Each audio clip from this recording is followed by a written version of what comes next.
Boom. Let's do this. Today, we're going to go over the lessons from the wreckage and how ignoring certain things can cause pilots to crash due to their terrain and their things around them. My name is Jack Miller, Jack Von Miller.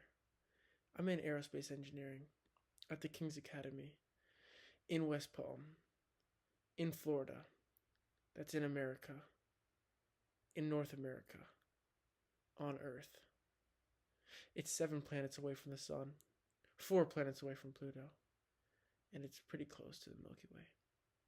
Let's do this, guys. Let's go.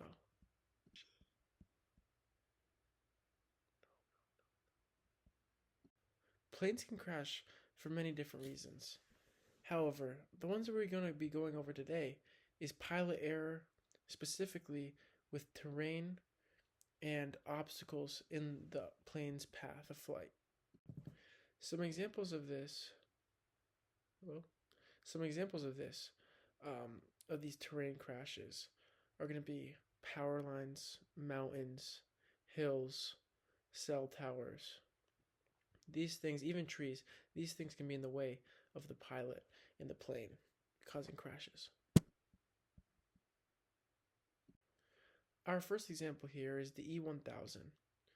A pilot is flying this plane and it's approaching into mountainous terrain.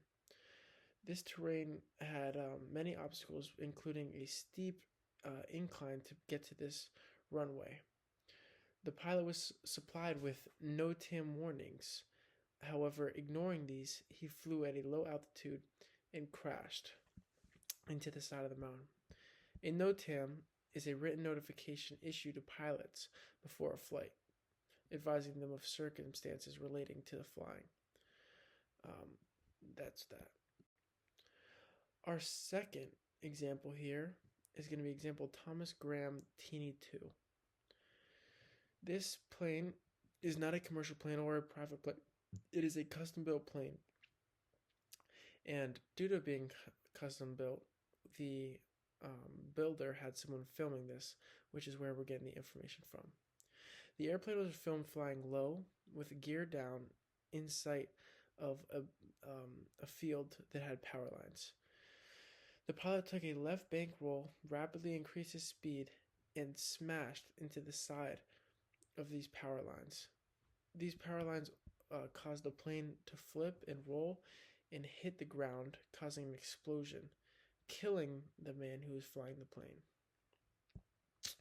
A horrible circumstance. Our third and final example here is the CCX 1865, another home-built airplane.